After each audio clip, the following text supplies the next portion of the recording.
My own daughter spat right in my face, right in my own kitchen. She roared, "You're a disgusting old hag." And in that moment, I knew that the mother who loved her unconditionally was dead. So I took everything back. I'm Barbara Evans, 72 years old, a retired history teacher from Columbus, Ohio. This is the story of how I used my own silence to orchestrate the perfect revenge. So sit a spell, listen to my story, and maybe, just maybe, you'll find your own strength in it.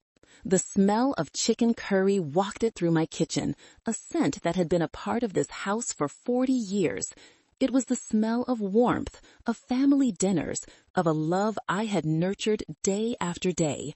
But today, that aroma only seemed to thicken the suffocating air, like a sweet lie. I stood at the stove, wooden spoon in hand, stirring the curry on autopilot. Outside the window, the leaves of the old maple tree that Frank, my late husband, and I had planted together rustled gently, a false peace. That peace shattered when Sharon, my daughter, stormed into the house like a hurricane. At 40, she still carried the rage of a teenager who never quite grew up. She didn't greet me, just yelled into the phone pressed to her ear. "I don't care. I told you I paid it. What the hell are you people doing with my card?" At the kitchen table, my 9-year-old grandson, Leo, flinched. He quickly ducked his head down into his workbook, his small shoulders hunched, trying to make himself invisible. My heart just ached to see it. A child shouldn't have to live on a permanent battlefield. I quietly turned down the flame on the stove. The simmering of the curry softened, as if it too was holding its breath. She slammed the phone down on the table with a loud crack, a jarring sound that broke the kitchen's fragile quiet. She whipped around to face me, her eyes wild like a cornered animal. "What did you do with my card again? I told you not to touch my wallet." I set the wooden spoon on the side of the pot and turned to face her fully. I tried to keep my voice steady, without a hint of a tremor, even though inside my chest my heart had started to beat like a drum out of rhythm. "I didn't touch your card, Sharon," I said, clearly and firmly. I paused for a moment, looking straight into her angry, bloodshot eyes, and then added a simple truth. "Actually, I don't even know which card you're talking about. You have so many." I wasn't trying to be sarcastic. It was the truth. Her wallet was stuffed with different colored pieces of plastic, names of banks I could never keep straight. Her financial life was a mess I had learned long ago not to get involved in. But to Sharon, my truth was a challenge. She froze for a second, as if she couldn't believe her ears that I, an old woman who was supposed to be afraid, would dare to talk back. The surprise quickly morphed into a full-blown rage, a storm about to break in the small confines of my kitchen. "You dare argue with me?" she hissed, her teeth grinding together with a grating sound. She took a step forward, invading my last bit of personal space. Her breath hit my face, hot and resentful. "Useless old woman, shut your mouth." She stood right in front of me, so close I could see every pore on her face, twisted with anger. I looked deep into my daughter's eyes, one last hopeless attempt to find a trace of the little Sharon I once knew, the little girl with chestnut pigtails and a bright smile who used to run into the kitchen to hug me after school. But all I saw was a cold contempt, a terrifying emptiness. "You're a burden," she whispered, each word a knife twisting in my heart. "A useless old woman." And then, before I could react, before I could even take a breath, the unthinkable happened. She spit right in my face. Time seemed to stop. I could feel the warm, sticky liquid on my cheek. A raw, naked humiliation, more disgusting than any curse word. I stood frozen, not from shock, but from a painful clarity that flashed in my mind. This wasn't a sudden burst of anger. This was the culmination of a hatred that had been simmering for far too long. That saliva wasn't just saliva. It was all the years she looked down on me, all the bitter words, all the ingratitude.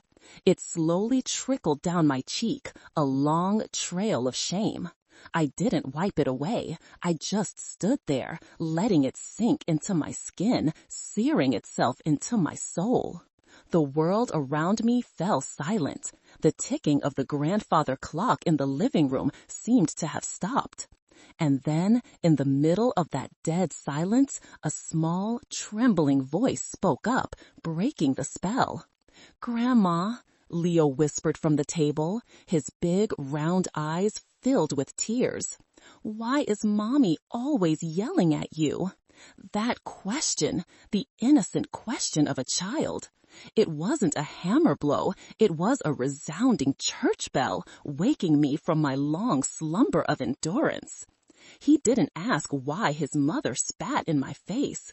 He asked why she was always yelling at me. That meant he had seen it all, heard it all, felt it all. My silence wasn't protecting him. My silence was teaching him that abuse was a normal part of family life. I slowly raised my hand. Not to slap Sharon, not to push her away. I used the edge of my old floral apron, an apron stained with spices and years of service, and slowly wiped the filth from my cheek. My gaze was no longer that of a heartbroken mother. It had changed. Something inside of me, something that had been dormant for too long, had just been awakened. As Sharon stormed off to her room, I remained motionless by the stove. My eyes landed on a small photo tacked to the refrigerator. It was a picture of Frank, my late husband. We were laughing, a happy smile on a sunny autumn day. Frank had been gone for 3 years, and his death had opened the gates to this hell. The memories came flooding back, as clear as yesterday. Frank's funeral. The large house suddenly felt terrifyingly empty. I was lost in my own familiar space. Sharon, who had just gone through a divorce, wrapped her arms around me. Her tears were flowing, but now, thinking back, I'm not sure if they were for her father or for her own failed life. "Don't you worry, Mom," she'd whispered in my ear, her voice full of love and responsibility. "You won't be alone. Leo and I will move in with you. We'll take care of each other." Take care of each other. It sounded so sweet. At that time, lost in my grief, I believed that promise. I thought it was a salvation, a blessing. But I was wrong. It wasn't a promise. It was a declaration of ownership. Sharon didn't come to take care of me. She came to be taken care of, to turn my home into a sanctuary for her laziness and her failures. The years that followed were a long, slow erosion, like water wearing away a stone. But the thing being worn away was my self-respect. It all started small. First, it was the loans. "Mom, can I borrow $100? I'll pay you back at the end of the week." Of course, the end of the week never came. When I gently remind her, she'd brush it off. "Oh, I was so busy I forgot. It's just $100, Mom. Don't make such a big deal out of it." Gradually, the loans became more frequent, and the promise to pay them back disappeared entirely. She gave herself the right to go through my purse, taking money for groceries, but then going shopping for herself. Then came the words. At first, they were just criticisms. I remember one time her friends came over, and I had spent all afternoon making her favorite beef stew. She took one bite and then grimaced in front of everyone. Mom, why is your cooking so salty these days? I guess when you get older, your taste buds go." Her friends gave a forced laugh, and I just wanted the ground to swallow me whole. The verbal abuse got worse and worse. She turned me into an unpaid maid in my own house. "You just sit around all day. The least you could do is keep the place tidy," she would snap when she came home and saw a single unwashed cup in the sink. But she never saw the hot meals I had ready on the table or the clean folded laundry for her and Leo. The height of her ingratitude was the time I came down with a bad flu. I had a high fever and my whole body ached. I asked her to drive me to the doctor. She was sitting there painting her toenails, her eyes glued to the TV. "Can't you see I'm busy? I just finished this pedicure. Just call an Uber." Her voice was as casual as if she were talking about the weather. I, a 72-year-old woman shaking with fever, had to fumble for my own phone to book a ride to the clinic. Sitting alone in that cold waiting room, I asked myself, what did I do wrong to raise a person like this? I had put up with all of it. I told myself she was stressed from the divorce, from not being able to find a job. I used my love for Leo to justify my own cowardice. I was afraid that if I fought back, she would take Leo away and I couldn't live without him. I chose silence, and that silence had turned me into a shadow in my own home, an invisible ghost she could trample on whenever she pleased. Until today. That spit had shattered the mirror of illusion I had worked so hard to maintain. It wasn't just an insult, it was a declaration of war. The memories faded, leaving behind a cold, sharp clarity. I walked into the bathroom and turned on the faucet. I didn't look in the mirror right away. I bent over, splashing handful after handful of cold water on my face, scrubbing the cheek where the stain had been, as if trying to wash away not just the physical dirt, but the invisible shame that had taken root in me for the past 3 years. When I was done, I slowly raised my head. The woman in the mirror looked at me, a 72-year-old woman, her silver hair thinning, deep wrinkles etched around her eyes and mouth like a roadmap of her years of worry and sorrow. Her eyes were tired, sunken. It was the face of a victim, someone who had surrendered her right to be respected. I stared into those eyes, the eyes of the woman in the mirror, me, a retired history teacher. For 35 years, I stood at the front of a classroom, teaching hundreds, thousands of students about great revolutions, about empires that rose from the dust and fell to ashes, about the decisive moments, the turning points that changed the course of history. And now here I was, at a historic turning point of my own, in the cramped space of an old bathroom, with the tear stain of humiliation still damp on my cheek. And, my friends, in a fleeting but intense moment, every fiber, every cell in my 72-year-old body screamed a single command: run. Just run. The thought was a sweet poison, a seductive whisper. Pack a small bag, just a few clothes, the savings passbook, and the photo of Frank. Slip out the door, walk to the downtown bus station, and buy a one-way ticket to anywhere. Florida, Arizona, some small coastal town in Oregon where no one knew my name. A place where I would never have to hear my daughter's contemptuous voice again. A place where I could wake up without holding my breath, waiting to see what her mood would be today.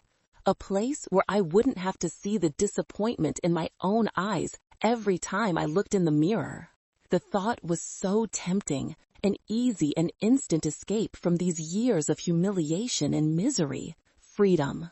But then, just as I was about to lose myself in that sweet illusion, another image appeared, as clear and sharp as a shard of broken glass, cutting through my thoughts. Leo. His small, worried face, his big, confused eyes as he looked at me after his mother had stormed away, and his whispered question, a question that would haunt me forever. Grandma, why is Mommy always yelling at you? If I ran away, what would he think? That the grandmother he loved had abandoned him? That he was being left alone to face that storm of rage by himself? My departure wouldn't be my liberation. It would be a life sentence for his childhood. He would grow up thinking that he was the reason I left, that he was a burden. No, I couldn't and I would never do that to him. To run from Sharon's cruelty would mean being cruel to Leo. And then I thought of Frank.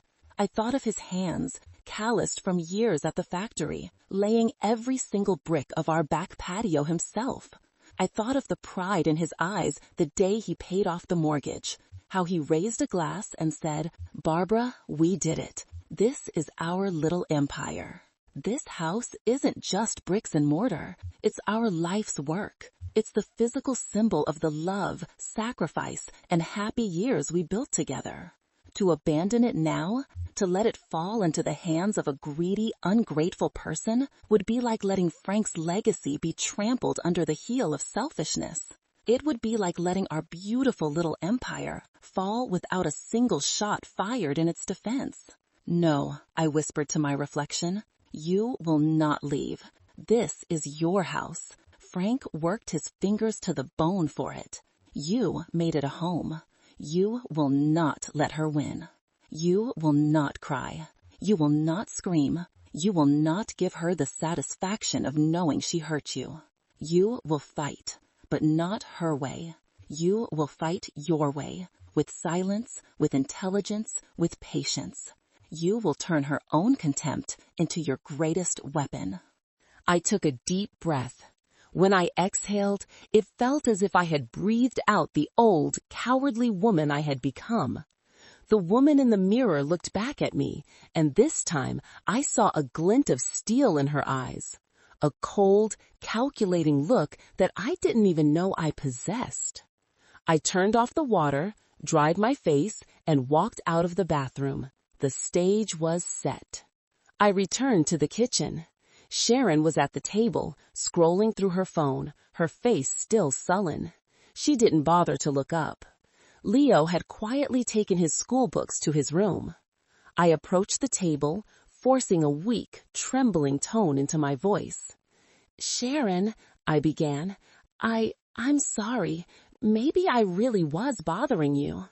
She looked up, her eyes narrowed with suspicion. "I'm getting old. Sometimes I get so muddled," I continued, bowing my head so she couldn't see my eyes. "I didn't mean to make you angry. Please don't be mad at me." The suspicion on Sharon's face melted away, replaced by a smug, self-satisfied smirk. She was used to me being the one to back down. She thought she had won, that she had completely broken me. "Well, it's good you know that," she said, her voice full of condescension. "Next time, don't bother me when I'm dealing with something stressful. You know how much pressure I'm under." I know, honey," I said, my voice dripping with remorse. "You've been through so much." I went back to the stove and continued stirring the curry. My back was to her, but in my mind, a plan was beginning to take shape. Sharon thought she was looking at a weak, pitiful old woman. She had no idea she was looking at a wolf putting on a sheep's coat. My performance had officially begun, and I would be the one to write the final act. The next few days passed with a strange sense of calm. Sharon, believing she had me completely under her thumb, became more careless than ever. And I, playing the part of a doddering old woman, took advantage of every single moment of her overconfidence. One morning, I was frying eggs for Leo. When Sharon walked into the kitchen, I accidentally left the plastic spatula resting on the edge of the hot pan. A few seconds later, the smell of burnt plastic filled the air. Sharon yelled, "My God, Mom, are you trying to burn the house down?" I acted startled, quickly grabbing the melting spatula, my face a mask of guilt and fear. "Oh, I'm so sorry. I wasn't paying attention. My mind is so terrible these days." She muttered a curse under her breath, while I kept my head down, hiding a small, secret smile. Another afternoon, I told her I was going for a walk around the block. An hour later, I called her, my voice frantic. "Sharon, honey, I don't know where I am. Nothing looks familiar." Of course, I was just standing on a street corner 2 blocks away, hidden behind a large bush. I could hear her exasperated sigh over the phone. "Stay right there. I'm coming." When she drove up, I was sitting on a bench, looking utterly pathetic and lost. "You can't even take a walk without getting lost?" she grumbled as she pulled me into the car. I just whimpered an apology, playing my part to perfection. The grand finale was at dinner. I would ask her, "What day is it today, honey?" She'd answer. 5 minutes later, I'd ask again, "Leo, tell Grandma what day it is." Sharon would slam her fork down. "You just asked me that. You really are losing your memory." And that was exactly what I wanted. I needed her to believe I was falling apart, that I was truly helpless. That belief made her let her guard down. She began to openly discuss her plans right in front of me, treating me like a piece of inanimate furniture. One evening, as I pretended to doze off in the living room armchair, she was on the phone with her sister, Janet. Her voice was loud, without a shred of caution. "I can't take it anymore, Janet. She's really losing it. She almost set the kitchen on fire yesterday. I think it's time." On the other end, Janet's voice came through, full of fake sympathy. "I told you, you've been through enough. Just find a decent nursing home for her." "Of course," Sharon said, her voice filled with excitement.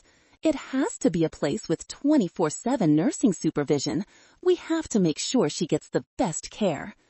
I knew perfectly well that best care was just an excuse. Besides, if we fix this house up, a little paint, we could sell it for a pretty penny. This neighborhood's really going up in value. I peeked through my eyelashes. She was pacing the room, her eyes lit with greed, as if she could already see the dollar bills floating in front of her. I closed my eyes again, but in the darkness, my mind was clearer than ever. The fish had taken the bait. Now it was time to prepare the hook. On Tuesday morning, I told Sharon I had a book club meeting at the downtown library. "Oh, for heaven's sake, can you even make it there by yourself without getting lost?" she asked sarcastically. I smiled sweetly. "Don't worry, dear. Mrs. Peterson from next door is going with me." Of course, there was no Mrs. Peterson. I didn't go to the library. I took a bus to a large shopping mall on the north side of town, a place I knew Sharon would never set foot in. I walked into a big electronics store, feeling a little out of place among all the flashy gadgets. I went straight to the aisle with recording devices. "Excuse me, young man," I said to a young employee with glasses. "I'm looking for a small, easy-to-use voice recorder. I want to record some old family stories for my grandson." The young man was very helpful. He showed me a tiny device, no bigger than a Zippo lighter, black and voice-activated. "This would be perfect for you, ma'am. It starts recording automatically when it hears a voice and stops when it's quiet to save battery. The standby battery can last for a week." "Oh, that's wonderful," I said, my eyes lighting up. "But I'm an old lady, my hands aren't so steady, and I'm not very good with technology. Could you show me exactly how to use it, very slowly?" I spent nearly an hour there, letting the patient young man show me how to turn it on and off, charge it, and most importantly, how to plug it into a computer to get the audio files. I made sure to ask the same silly questions over and over, playing the part of a tech-illiterate senior so he wouldn't suspect a thing. On the way home, I stopped at a coffee shop and opened the box. I turned the recorder on, recorded a few sentences in my own voice, and played it back. The sound was crystal clear. I smiled, clutching my secret weapon in my palm. That night, after everyone was asleep, I crept into the living room. I gently placed the tiny recorder inside the pot of a large fern, a gift from Frank that sat on a small table next to the sofa. I carefully tucked it behind the dense leaves, leaving just a tiny opening for the microphone to face out. It was the perfect spot, right where Sharon often sat with her feet up, gossiping for hours on the phone. A few days later, the recorder captured exactly what I needed. It was a conversation between Sharon and a friend who worked in real estate. She wasn't just talking about selling the house. She was asking very specific questions about the legal procedures for having an elderly person declared mentally incompetent. Her voice was cold and calculating. "Yeah, she's very forgetful. Sometimes she can't even remember her own daughter's name. I'm just really worried about her safety." Every lie was captured in perfect clarity. I knew it was time to find an ally. I called Mr. Samuel Miller. Sam was Frank's best friend from college and the lawyer who had helped us with the paperwork when we bought this house. We hadn't been in touch much since Frank passed, but I knew he was a sharp, honorable man. "Hello, Barbara." His voice was still as deep and warm as I remembered. "Yes, it's me, Sam. I'm sorry to bother you. I have a few legal matters I need some advice on. It's rather complicated." "Not a problem at all, Barbara. Come by my office anytime." His office was on the third floor of an old downtown building. It wasn't modern, but it felt safe. Towering shelves of law books, the smell of old paper and mahogany hung in the air. Mr. Miller, now 75, had a full head of white hair, but his eyes were still sharp behind his thick glasses. He made me a cup of tea. "Now, Barbara, what's on your mind? You look worried." I sat across from Sam Miller at his massive mahogany desk, a desk that had surely witnessed countless stories of family joy and sorrow in this city. I told him everything, leaving out no detail. I told him about the 3 years of endurance, the venomous words, the financial control, and finally, the spit that had shattered my last illusion. I tried to keep my voice calm and objective, like a teacher recounting a historical event, but my hands, clenched tightly in my lap, betrayed that composure. When I finished, Sam leaned back in his creaky leather chair. He was silent for a long moment, his sharp eyes studying me through his thick glasses with a look that was both sympathetic and a little reserved. "I understand, Barbara," he finally said, his voice low and a bit weary. "This is a very painful situation, truly heartbreaking." He paused, choosing his words carefully. "But, you know, family conflicts are not uncommon when parents get older. The pressures of life, financial stress, they can turn good children into irritable people. Maybe the two of you should try to sit down and talk frankly, perhaps see a family counselor. Sometimes an honest conversation is all it takes to resolve things." A wave of disappointment washed over me. He was just like everyone else. He thought I was overreacting, that this was just a typical mother-daughter spat, a misunderstanding that could be fixed with a few apologies. He couldn't see the monster hiding behind my daughter's face. I didn't argue. I didn't try to explain further. Words were meaningless now. I calmly opened my old handbag, took out the small black voice recorder, and gently placed it on the polished surface of his desk, right between us. The tiny modern object looked so out of place in the office's old-world charm. "Sam," I said, my voice now devoid of all emotion, "would you please listen to this?" Sam's brow furrowed as he looked from the recorder to me. There was a flicker of curiosity in his eyes. He said nothing, just nodded. I pressed the play button. The quiet room was filled with a moment of static, and then Sharon's voice emerged, as clear and crisp as if she were sitting right there with us. "I can't take it anymore, Janet. She's really losing it. She almost set the kitchen on fire yesterday. I think it's time." Janet's voice, fainter but still audible, came from the other end. "I told you, you've been through enough. Just find a decent nursing home for her." "Decent, my foot." Sharon's voice turned sour. "Find a cheap one, something in the suburbs. As long as it's legal and has staff, that's good enough. We need that money to fix up this house.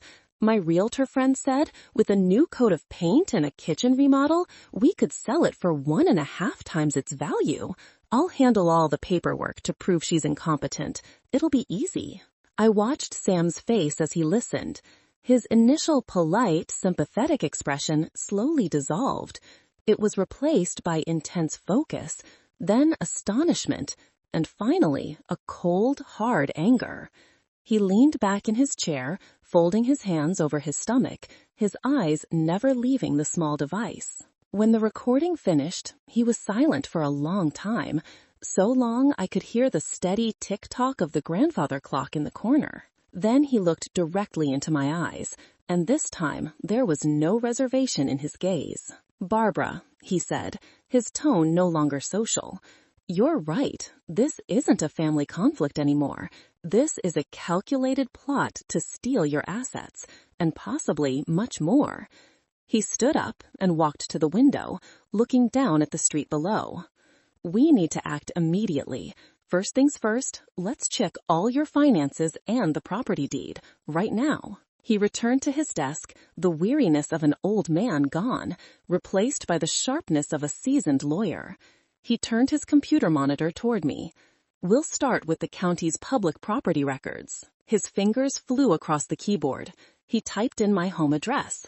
A few seconds later, a page of information appeared. All right, let's see, he murmured. Owners, Barbara and Frank Evans. Date of purchase, purchase price. Everything looks normal. But then Mr. Miller frowned, leaning closer to the screen. He clicked on a small link labeled Mortgage History. What in the world is this? He said, his voice laced with disbelief. I leaned forward too. On the screen were 2 loans. The first, the one we took out to buy the house, was marked paid in full. But below it was a new line, a line that sent a chill down my spine. A second mortgage. Date of issue, 6 months ago. Amount, $50,000. Lender, Pinnacle Financial Solutions, a name I had never heard in my life. I don't understand, I said, my voice starting to shake. My heart was pounding against my ribs. Sam, I swear to you, I haven't taken out any loans. After Frank died, I didn't sign a single financial document. Stay calm, Barbara, Mr. Miller said, but I could see the tension in his own face. He picked up his phone and dialed with decisive jabs of his finger. Let's give them a call. He put the call on speaker. After a few rings, an automated female voice answered. Mr. Miller patiently navigated the robotic menus and finally got through to a human being. Good afternoon. My name is Samuel Miller. I'm an attorney, he said, his voice full of authority. I'm representing my client, Mrs. Barbara Evans, at address. I need you to confirm a mortgage taken out on this property 6 months ago. After a moment of verification, the agent on the other end confirmed it. Yes, sir, there is a loan for $50,000 that was dispersed. Good, Mr. Miller said. Now I need you to immediately send me a digital copy of the entire contract, especially the signature page, to this email address. He read out his email. This is an urgent legal request. While we waited for the email, we logged into my online banking account. The transaction history was a silent indictment, a diary of betrayal. Dozens of small withdrawals, $50, $80, $100. Sharon's excuses echoed in my head. Money for Leo's medicine, money to fix the washer, money for his after-school program. All lies. In total, she had taken nearly $10,000 from me in the past year. Then a ping from the computer. The email had arrived. Mr. Miller opened the attached PDF. My heart felt like it had stopped. He scrolled through pages of dense legal jargon and then stopped on the final page, the signature page. He zoomed in. On the line for Barbara Evans was a signature, but it wasn't my signature. It was a clumsy, pathetic forgery. The handwriting was shaky, hesitant, trying to mimic the loops and curves I had signed my entire life. A stranger might have been fooled, but I, the owner of the original, could see the fraud in every stroke of the pen. I felt a cold dread creep up my spine, a wave of nausea rising in my throat. My God, I whispered, gripping the arms of the chair to keep from collapsing. She went this far. Sharon didn't just want to put me in a nursing home. She wasn't just stealing my pocket money. She had committed a felony, fraud, forgery. She had put the house, the only legacy Frank had left, the very soul of our family, at risk. Mr. Miller shot up from his chair and paced the room, running his hands through his white hair. We have enough to put her in prison right now, Barbara, he said, his voice thick with anger. One phone call to the district attorney. We can end this. I looked out the window. The Columbus sky was gray. I thought of Sharon, the daughter I had carried and raised. But then I thought of Leo, of his future. I thought of Frank, and my promise to protect our home. "What do you want, Barbara?" Mr. Miller asked, his voice softening. "Justice or peace?" I turned back to him, my eyes dry but filled with resolve. "I want both, Sam. I want justice on my terms. I want her to learn a lesson she will never forget. And then I want peace, for me and for Leo." My plan was no longer a psychological game. It had become a legal campaign. Mr. Miller nodded, a rare, admiring smile on his lips. "All right then, here's what we're going to do." And in that old office, surrounded by law books, we mapped out every step of the final counterattack. I was no longer an abused old woman. I was a commander, preparing for the most important battle of my life. A week passed, but it wasn't a week of passive waiting. It was a week of action, of quiet but decisive moves. Under Sam Miller's guidance, I channeled my pain into a detailed plan, my fear into an unshakable strategy. On day one, we addressed the most pressing issue, the money flow. "The first and most important thing, Barbara," Sam told me over the phone, "is we have to cut off her supply line, completely." That very morning, I went to a different bank, a small credit union downtown, where I knew Sharon would never think to look. I sat down with a personal banker, a young woman named Maria. I explained I was a widow, looking to simplify and organize my finances. I opened a new checking and a new savings account, in my name only. Then I called the Social Security Administration and my teacher's pension fund, requesting they change my direct deposit information to the new account, effective immediately. It was the first step in reclaiming my financial independence. I felt like I had just built the first wall of my fortress. The next step was more complex, but infinitely more important. It was about protecting my legacy and Leo's future. "Barbara, we are going to set up an irrevocable living trust," Sam explained in his office the next day, drawing diagrams on a legal pad to help me visualize it. "Think of it as a legal safe deposit box. You're going to place your assets, your savings, investments, and eventually the house into this box." He drew a circle around the box. "You will be the grantor. You can also be the initial trustee, which means you still have full control as long as you are alive and well. But the ultimate beneficiary will be Leo." "And Sharon?" I asked. "She will not be mentioned," Sam said firmly. "In the trust document, we will explicitly state that Sharon Evans is completely excluded from any inheritance. The key to irrevocable is that once it's set up, not even you can easily change it. This means that later on, no matter how much Sharon pressures you, cries, or threatens, she can't force you to change your will or hand over assets.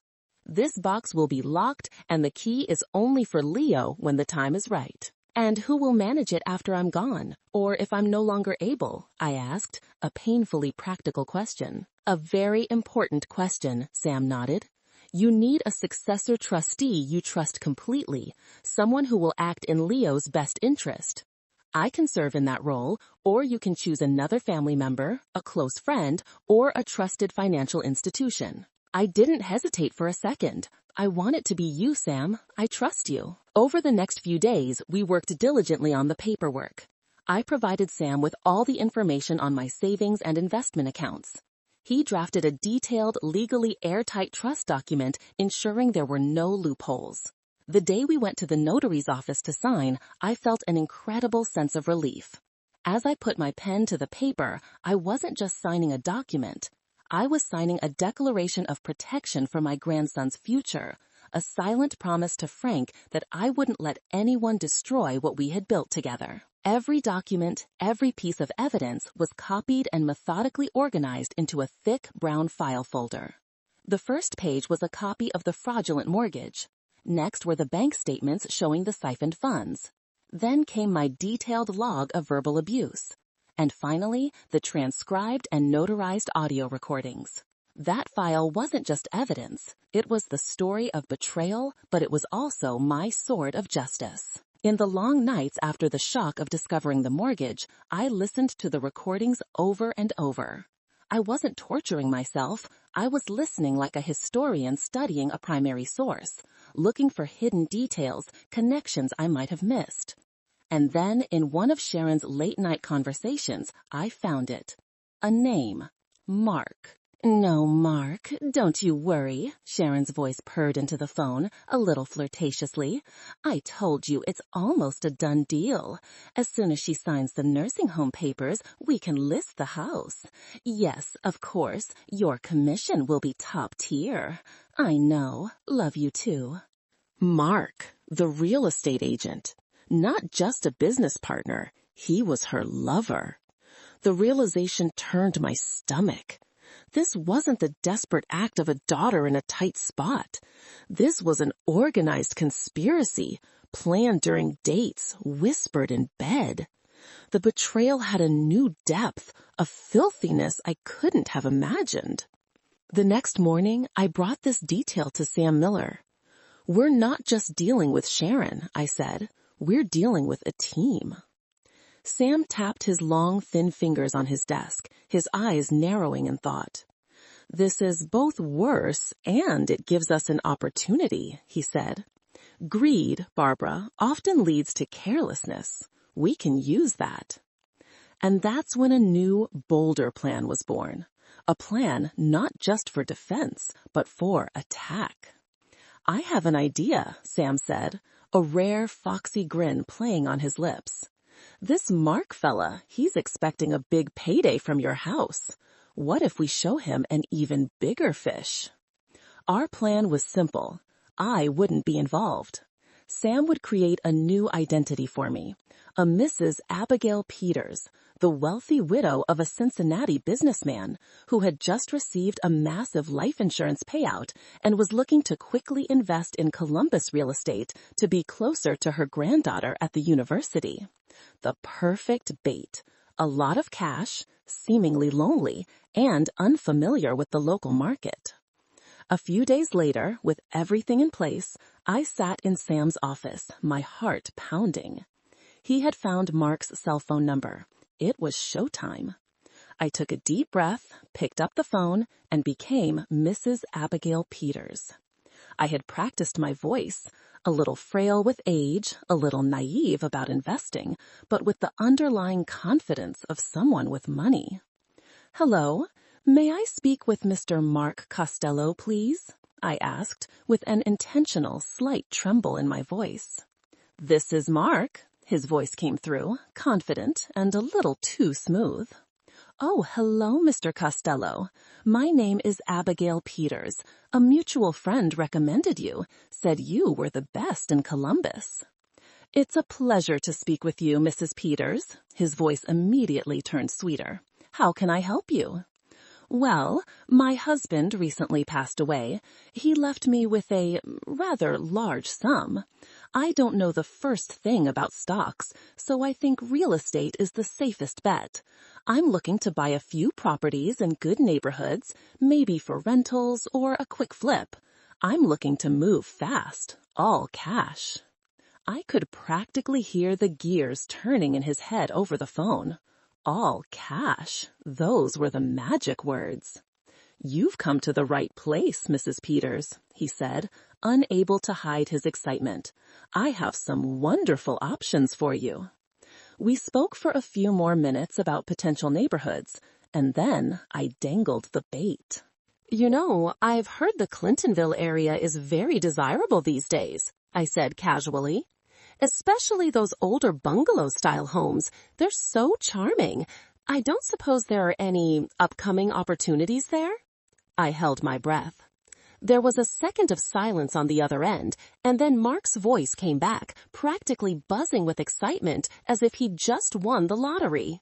"You have incredible intuition, Mrs. Peters. What an unbelievable coincidence.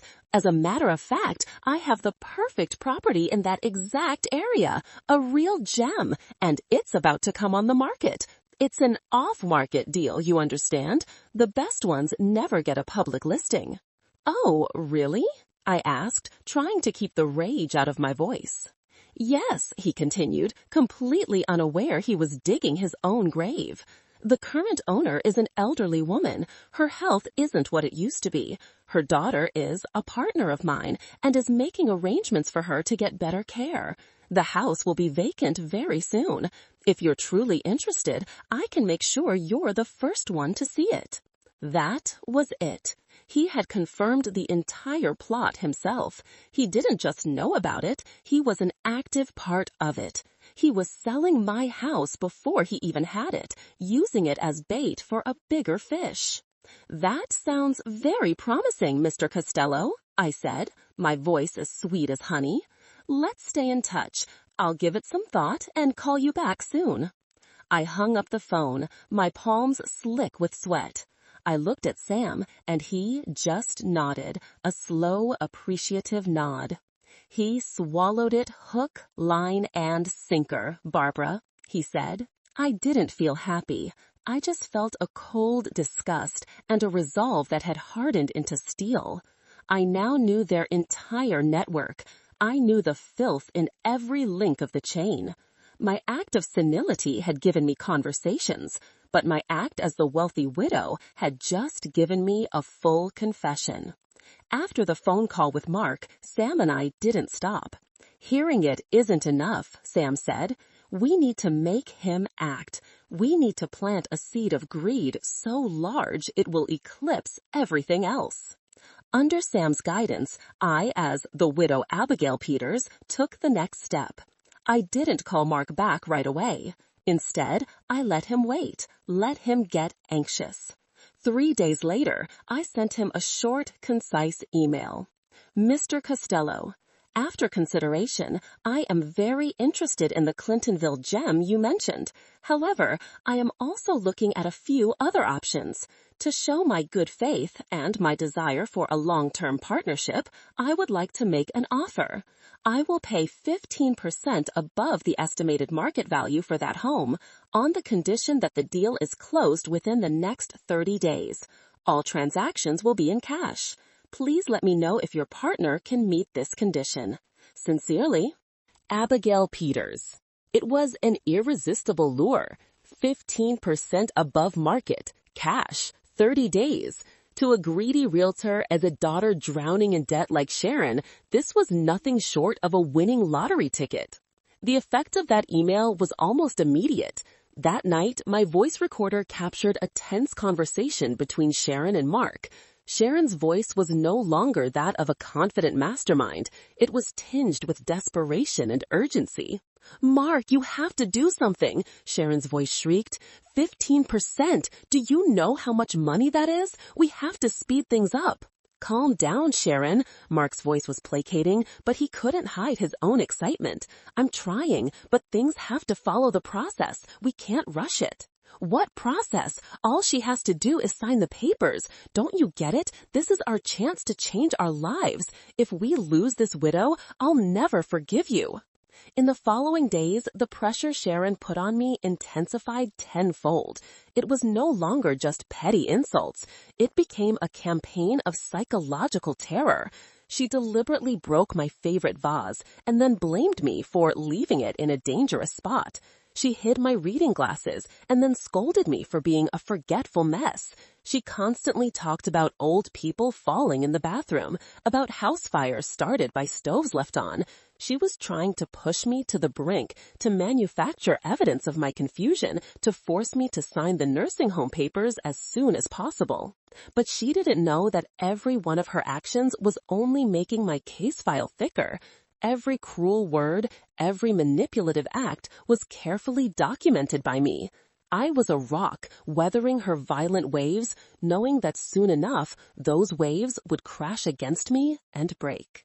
The pressure from the widow Abigail Peters made Sharon and Mark reckless. They needed money, and they needed it now. The recorder caught the deciding conversation. I need an advance, Mark, Sharon said, her voice almost a plea, to handle her paperwork, and I have some bills to pay. I can't just give you money, Sharon. Everything has to be above board, Mark replied. Then what about that mortgage? Sharon asked. You said you had a way to get more money out of it, right? And that's when I knew they were about to make a fatal mistake. A few days later, I received a letter from Pinnacle Financial Solutions informing me of a credit line review on my mortgage. I immediately took it to Sam. They're trying to increase the loan amount or take out a line of credit against the existing loan, Sam concluded after reading the letter. To do that, they'll need another signature, and this time, we're not going to let them do it in the dark. Sam contacted a friend who worked in the fraud department at that very financial company. He explained the situation without revealing my identity and asked them to approve Sharon's request, but with one condition: the entire transaction, especially the signing of the documents, had to be clearly recorded by security cameras. A week later, Sharon came home looking triumphant. She told me she was going out to meet a friend for a bit, but I knew where she was going. She was going to that finance company's branch to sign my name one more time. The next day, Sam received an email from his contact. Attached was a short video clip. In it, Sharon was sitting in front of an employee, confidently signing Barbara Evans on a stack of documents. It was all captured perfectly, in high definition. "Checkmate," Sam said softly as we finished watching the video. "We have everything we need, Barbara. It's time to end this play." I nodded, a cold sense of peace washing over me. I had given her enough rope, and she had tied her own noose. Act 3. Checkmate. With the irrefutable video evidence in hand, I didn't need to wait any longer. That evening, I made my call, not in a weak voice, but in the voice of a mother giving a final command. "Sharon, I want you to call Janet and have her come here this weekend," I said, my voice calm. "We have something important to discuss about my future, your future, and the future of this house. I want to settle this once and for all." The confidence in my voice might have surprised Sharon, but greed had blinded her to any suspicion. She thought I had finally accepted reality. She happily agreed, gleefully telling Janet that everything was about to be sorted out. Sunday. Janet flew in from Denver wearing a mask of deep concern for my health. My 2 daughters sat across from me in the living room. Sharon poured tea, playing the part of the gracious hostess. Janet took my hand, rubbing it with false affection. "Mom, we love you so much," Janet began the performance. "We know this is a difficult decision, but you have to see it's for the best. You'll have people to care for you, friends your own age." Sharon chimed in, her tone like a professional consultant. "We've already looked at a few places. They're lovely, with flower gardens and activity clubs. And as for the house, you don't need to worry. I'll take care of everything. Make sure you have a comfortable retirement fund." I listened to them, feeling like I was watching a bad play. I smiled, a smile they couldn't decipher. It wasn't gentle, nor was it resigned. It was cold. "Thank you both for your concern," I said evenly. "But before we talk about nursing homes, I have a few things I'd like to show you." I reached over to the small table beside me and picked up the fern. Sharon and Janet watched me, confused. I reached behind the leaves and pulled out the small black voice recorder. I placed it on the coffee table right between them. "What is that, Mom?" Sharon asked, frowning. I didn't answer. I just pressed play. The room fell silent, and then Sharon's own voice filled the air, crisp and clear. "I can't take it anymore, Janet. She's really losing it. If we fix this house up, sell it for a pretty penny." It was followed by Janet's voice, then Sharon's again, this time scheming with the realtor, lying about my condition. The color drained from my daughters' faces. Their expressions shifted from surprise to confusion to sheer horror. They stared at the recorder as if it were a venomous snake. Sharon stammered, "Mom, what is this?" Janet was pale as a ghost, speechless. I pressed stop. That, my dears, is just the opening act. Before they could recover, there was a knock at the door. Gentle but firm. "Come in," I called out. The door opened and Mr. Samuel Miller walked in. He was wearing a formal suit and carrying a thick brown leather briefcase. He nodded at me, then turned to Sharon and Janet with a completely emotionless expression. "Good afternoon, ladies," he said. "I am Samuel Miller, Mrs. Barbara Evans's attorney." Sharon and Janet shot to their feet. "Attorney? What for?" Sharon demanded, her voice rising in panic. Mr. Miller didn't answer her. He walked to the coffee table and set his briefcase down with a dry thud. He opened it and pulled out a file. "Miss Sharon Evans," he began, his voice booming like a judge in a courtroom. "This is a copy of the second mortgage agreement for $50,000, which you executed by forging your mother's signature." He pushed the contract towards her. The forged signature was circled in red ink. "And this," he said, pulling a tablet from his briefcase, "is the security footage from Pinnacle Financial Solutions, recording you as you signed documents to draw more funds from that loan last Tuesday." He pressed play. The clear image of Sharon confidently signing Barbara Evans filled the screen. Under the Ohio Revised Code, the crimes of bank fraud and forgery carry a penalty of up to 8 years in prison, along with substantial fines. Janet stumbled back a step, staring at her sister as if she were a stranger. Her eyes were wide with panic and disbelief. "Sharon, what have you done?" But Sharon couldn't hear her sister anymore. She collapsed onto the sofa, her hair a mess, her face ashen. The world she had built on lies and greed had just crumbled before her. "No, it can't be," she mumbled, shaking her head. Then, like a wounded animal turning on the hunter, she shot up, her eyes red with fury and shame, and pointed a trembling finger at me. You set me up. This was all a trap. You tricked me." Her shriek was piercing, echoing in the tense silence of the room. For the first time that afternoon, I spoke. My voice held no tremor, no weakness. It was sharp and clear, like a bell tolling in a storm. "A trap?" I asked, raising an eyebrow. Was I the one who planned to put my own mother in a cheap nursing home to steal her house, Sharon? Was I the one who forged my mother's signature time and again to take out loans? Was I the one who spat in my mother's face and called her a useless old woman? I paused, letting each question land like a whip's lash on her conscience, if she had one left. "No, Sharon, I didn't set you up. I simply collected the evidence of the crimes you committed." The blunt truth of my words seemed to drive her further into madness. She sprang to her feet, her face contorted with hatred.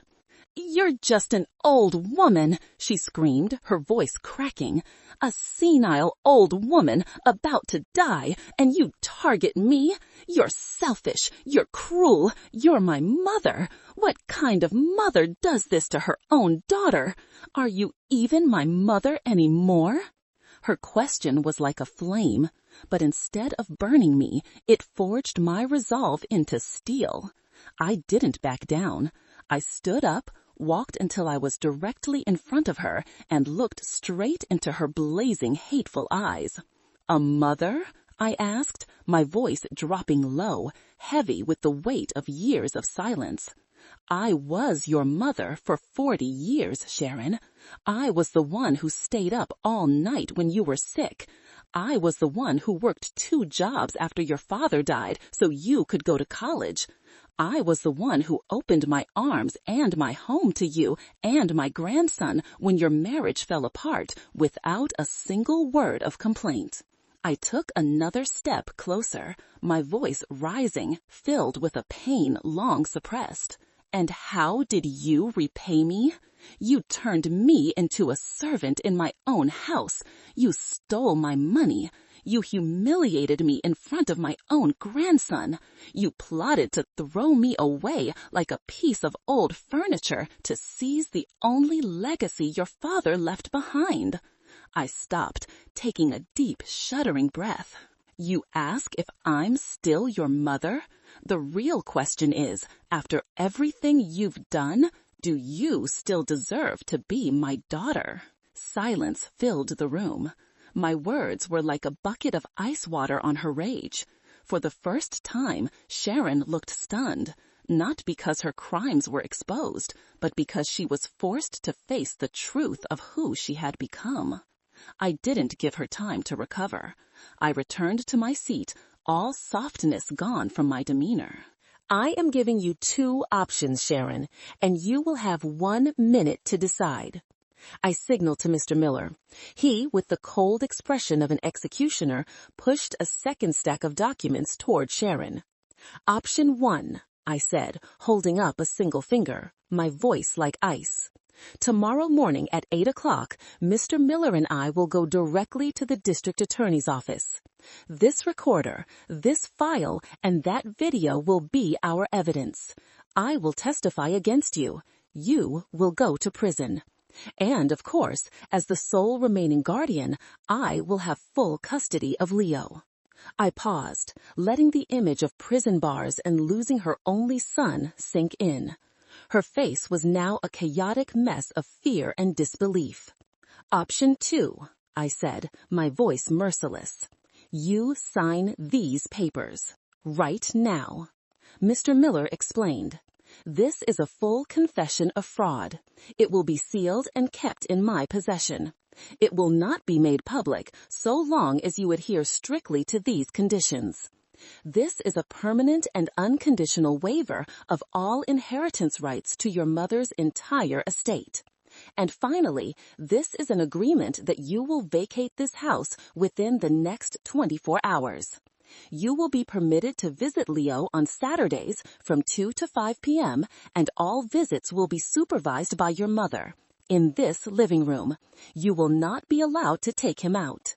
Sharon looked from me to Mr. Miller, then to the damning papers on the table. She began to weep, to beg. Mom, I'm sorry. I was wrong. Please give me another chance. I'm your daughter. My daughter would not spit in my face, I replied, my voice unmoving. My daughter would not steal from me. My daughter would not plot to throw me in a home to steal my house. You gave up that title yourself. You have 30 seconds. Janet, after a moment of stunned silence, rushed to plead. Aunt Barbara, please, she's still my sister. And you were her accomplice, I cut her off. You knew and you encouraged her. You should count yourself lucky you weren't directly involved in the felonies. Now, you can either be quiet or you can leave my house. Janet fell silent. The pressure in the room was unbearable. Sharon let out a sob, a sound of utter desperation and defeat. Finally, in complete humiliation, she took the pen Mr. Miller offered her. Her tears splattered onto the pages as she signed her name, signing away the life her greed had tried to build. The next day, Sharon moved out.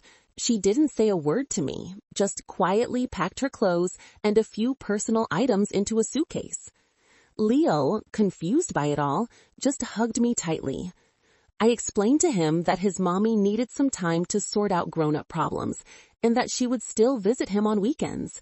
He seemed sad, but in his eyes, I also saw a hint of relief. The shouting in this house was finally over. A month later, the morning sun streamed through the kitchen window, illuminating the dust motes dancing in the air. The house was so peaceful.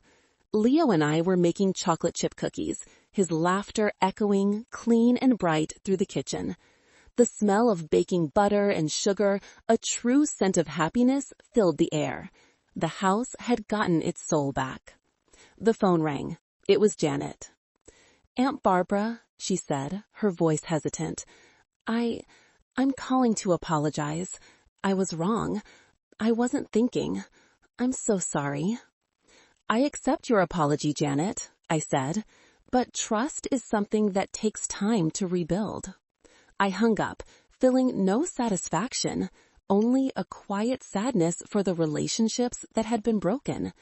But then I looked at Leo, his face smudged with flour, grinning at me from ear to ear, and I knew I had done the right thing.